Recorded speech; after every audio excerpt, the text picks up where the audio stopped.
Dear friends, welcome to the next video of I/O interfacing. Now we will discuss memory mapped I/O techniques. In memory mapped I/O, the input and output devices are assigned and identified by 16-bit address. Therefore, to transfer the data between the microprocessor and the I/O devices, memory-related instructions such as LDA, STA and others, along with MEMR, that is memory read control signal, and memory write control signals are used. It is quite similar to peripheral I/O mapped I/O. Now, to understand this, let us assume the instruction STA FF80, and let us also assume that it has been written across the memory location 8000, 8001 and 8002.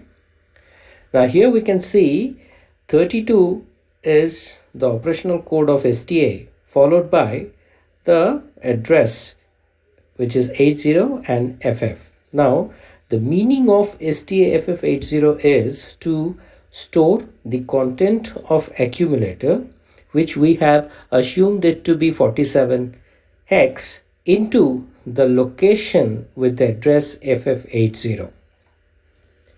Now the microprocessor, while executing this particular instruction, will not differentiate between whether it belongs to an I/O or memory. It will by default execute this as if this is a memory related instruction. But in our case, FF80 no longer belongs to the address of a memory location, but it has been reserved for a output port. So in memory mapped I/O system, memory locations are reserved for I/O address. That is, the 16-bit address reserved are for the physical port address and not for memory. Now let's take an example where FF81 is the address for an input port, reserved for an input port, and we have used an instruction LDA FF81. So whenever is the microprocessor ready to execute the instruction, it will first take the operational code of LDA, and then it will be able to understand after decoding that it is trying to load the accumulator with the 8-bit content available across FF81. So in this case, the upper address bus will presently have FF and the lower address bus will have 81.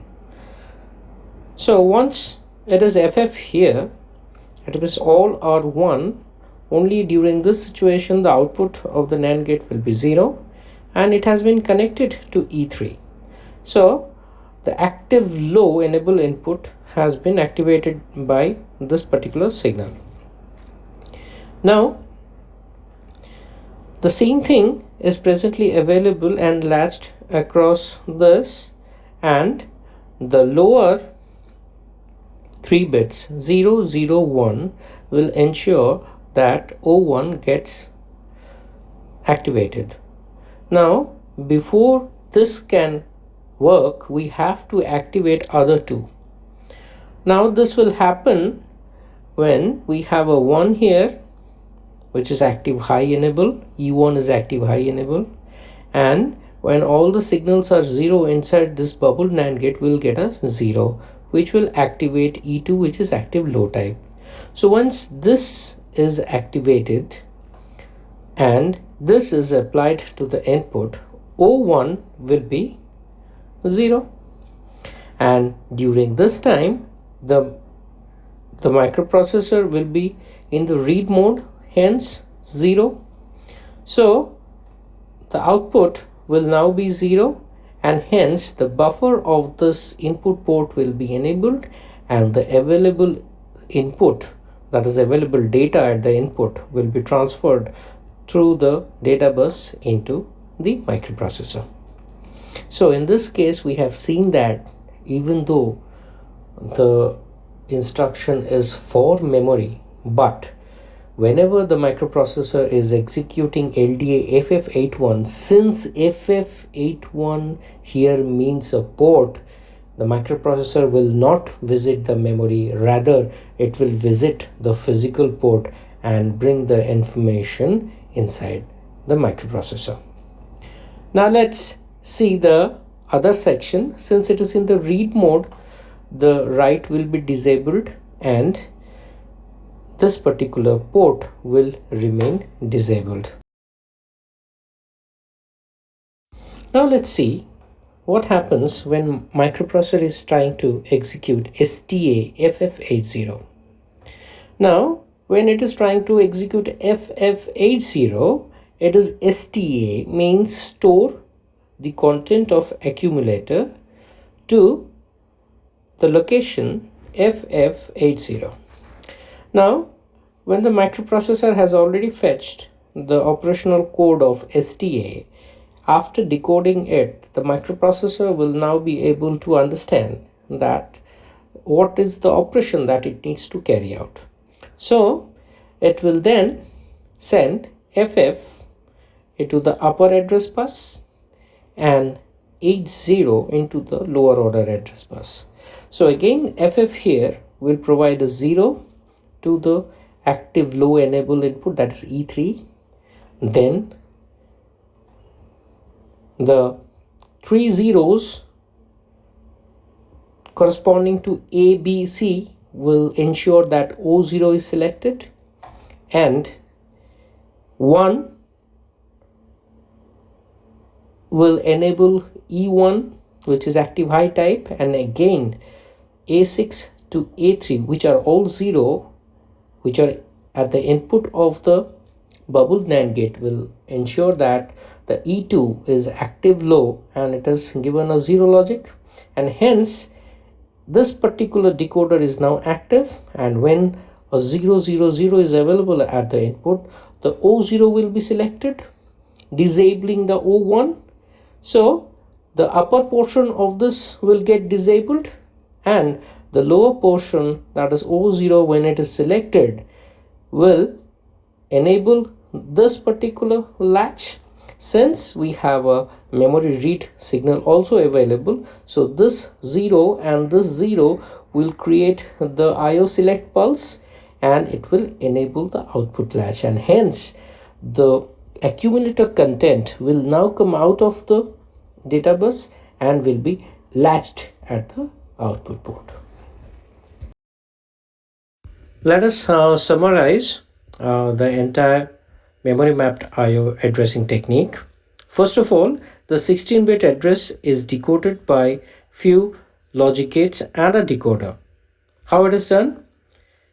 Address line A15 to A8 are decoded using a NAND gate, and the output is connected to the E3 enable input of 3-line to 8-line decoder. Now we have to remember one thing, that E3 is an active low type, hence the A15 to A8 are all 1 and the output of NAND gate is only 0 at that time, and that signal is applied to E3. Now only applying E3 to decoder will not enable it, we have to enable E1 as well as E2 also. So to make it active, E1 is connected to A7 and we have to make sure that the signal from A7 is high. Now A6, A5, A4 and A3 are directly connected to bubble NAND gate. So when A6, A5, A4 and A3 are all 0, the output of the bubble NAND gate will be 0 and it is connected to the E2 enable input of the decoder. So we first ensure that using a decoding technique, we first enable E3, then E1 and E2. This will ensure that the 3-line to 8-line decoder gets active. Now A2, A1 and A0, when they are 001, it will select the input port with the address FF81 hex, and when it is 000, it will select the output port with the address FF80.